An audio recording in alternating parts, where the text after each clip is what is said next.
Hey, welcome to, what the fuck? A day late. My apologies. I had the TCAs yesterday, which,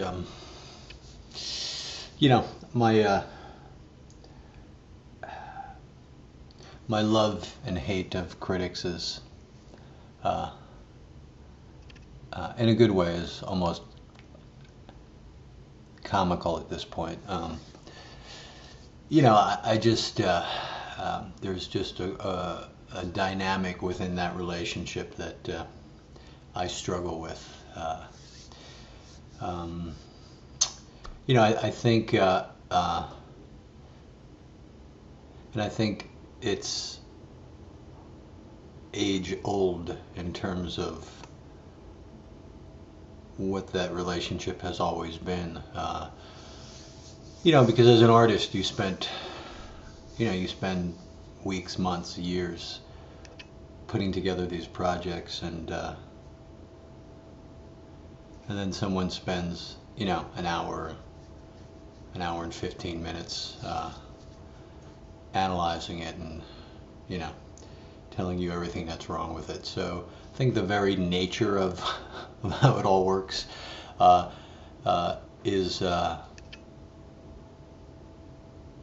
is a little frustrating for sensitive, creative types like myself. Um, that being said, I guess they serve some purpose,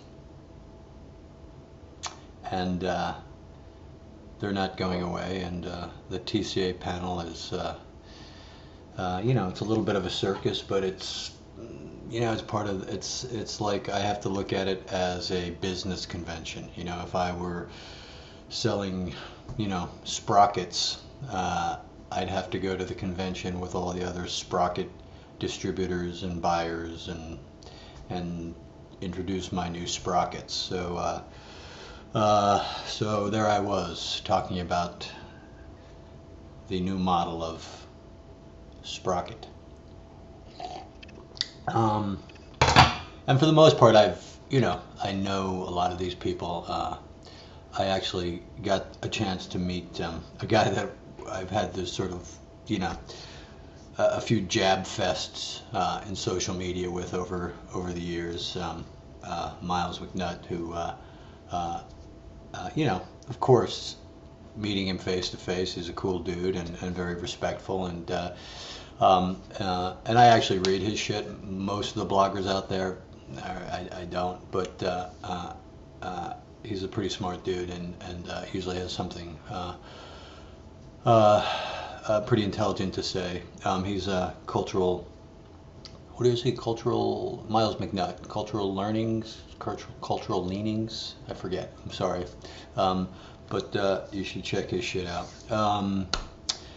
And for the most part, it was fairly good and fairly respectful. And there's a lot of buzz about an event that happens in the premiere. And we had asked the critics to be respectful of spoilers, and I'd say 95% of the critics we deal with are, everyone knows we're in this together to it's a symbiotic relationship and we need each other, and every once in a while you just have a douchebag, and there's this chick from the Huntington Post, Alexa Mojave, who Moabi or something, and I've met her, and she's she's just a hack, and of course she decided that she was going to reveal some of the spoiler shit, and it's I've had encounters with her before, and it's she's just that kind of I don't know if you can call her a journalist, but she just has that, that's what she does, and it sucks, but there's always going to be there's always going to be an asshole at the party, and that's just the way it goes. But I think we screened the first episode, and I think it was fairly well received. I've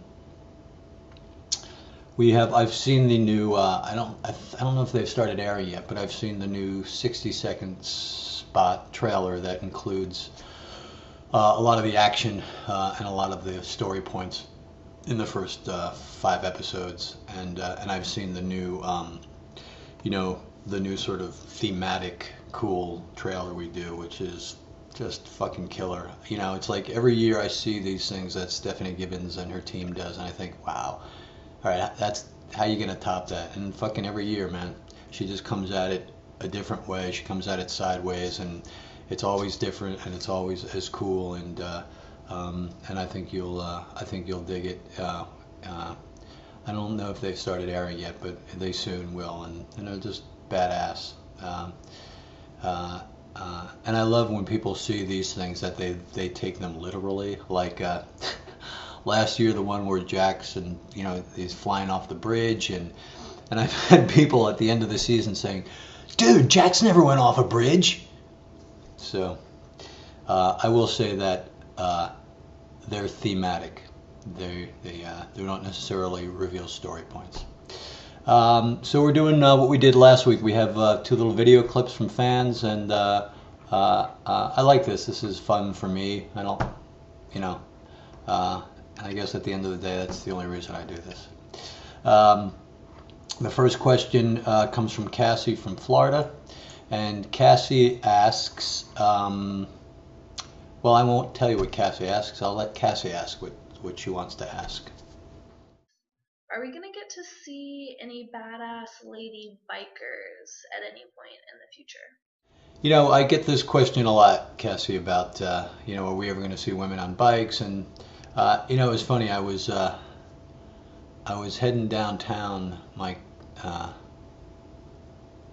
little one is going to a new school, and I was heading, and it's on the other side of the universe. So I was heading east downtown the other day, and this woman pulls past me on a pink Suzuki, and she was all decked out in MC gear, and she's in this club called the LA Deuces, and but like pink Suzuki, matching full pink helmet, three patch cut. And I thought of this question because I know there are a lot of women clubs out there. I've actually met a few and have worked with a couple, and I just, for what this show is and the life we're trying to represent, the guys that I work with, the guys that I've spent time with, they don't necessarily associate with many of these other clubs. The women, not that the women don't ride, but a lot of the old ladies don't. Most of the old ladies are on the back of the bikes.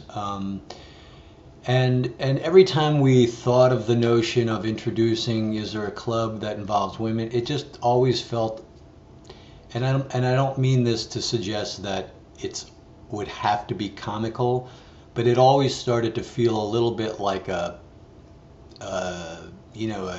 bad sitcom moment where the girls sort of roll up against the guys on the motorcycles, and I don't mean that to sound like women on motorcycles is comical, because it's not, and I understand they're serious riders, but every time we try to introduce it into our world with the level of intensity that usually goes on, there was never an entry point for it. We could never really get to it organically, and so ultimately we just let it go. But I do, a lot of fans of the show that I encounter are women who ride and are good riders, and I get it, and I know they exist, but as of yet I've not found a way to sort of organically plug that storyline into the show, and who knows, we have another season to do this, so you never know. But I appreciate the question.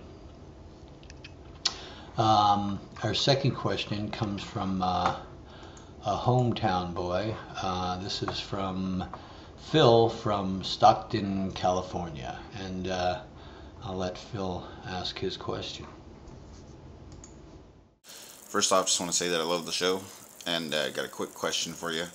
Just wondering, what was the reason or the motivation, if any, for you choosing the San Joaquin County area as the setting for your show?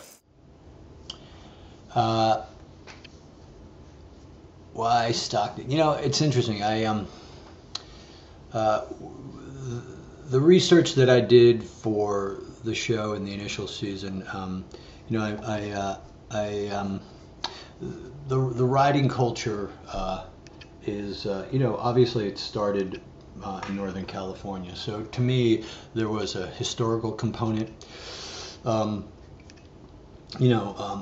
of the clubs began up in Northern Cali, and and obviously some famous events took place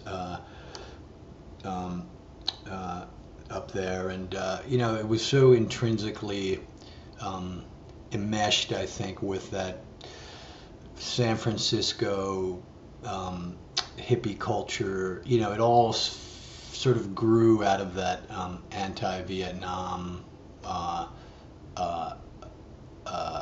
subculture that was happening in Northern Cali and San Francisco and the Oakland area. And so I always felt like that really, for historical purposes, should be the origin points of the series. And quite frankly, the guys that I had access to and had become friends with were all from clubs in the Oakland, San Francisco area. So that sort of became the area we focused on. And then I knew that I didn't want the Suns to be like, they're not one of the 5 big clubs, that they're a smaller club, and I didn't want them necessarily in a city. I didn't want them in Oakland or in San Francisco. I wanted that sort of small town Americana Mayberry component that the show has. So we created this fictitious town, and in our minds it lies right between Lodi and Murata. That Charming exists in that is that imaginary void between those two cities.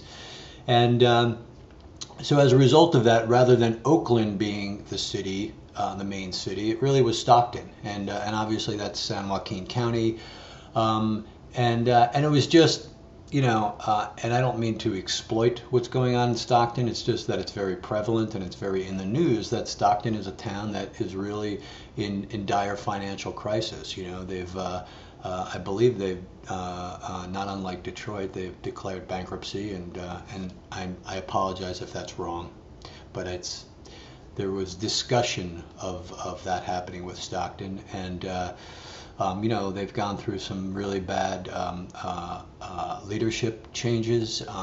They had a guy that basically drove them into the ground, bad investments. So their infrastructure is ultimately collapsing, and there was just something very symbiotic of what was going on with that town and ultimately what was going on with the club that I just felt like, oh, that's an interesting parallel to play. So we were able to use a lot of these events that were actually going on in Stockton as story points. It's why Charming Heights was suddenly very was a realistic development, because there was a lot of people escaping, that urban sprawl, like getting out of Stockton, basically, cutting and bailing because it was going downhill. So suddenly suburbs that maybe perhaps would have been too far outside the scope of the city 5-10 years ago are suddenly becoming more viable alternatives, and that's actually what's going on in a great deal of the country. So a lot of what was going on in Stockton sort of led to these very interesting, supported a lot of these story points we wanted to do, which is why we ultimately have exploited the demise of Stockton, and I hope to a certain extent, have shined a little bit of a light on what's going on there, perhaps their plight, At least that's what I tell myself. So that's why we're in Stockton, and I've actually spent, I try to get up there at least once a year, and to Northern Cali, and plug in a little bit, and it's really tough what's going on there right now, and I think for the most part people are really trying to bring it back around, and I hope they do.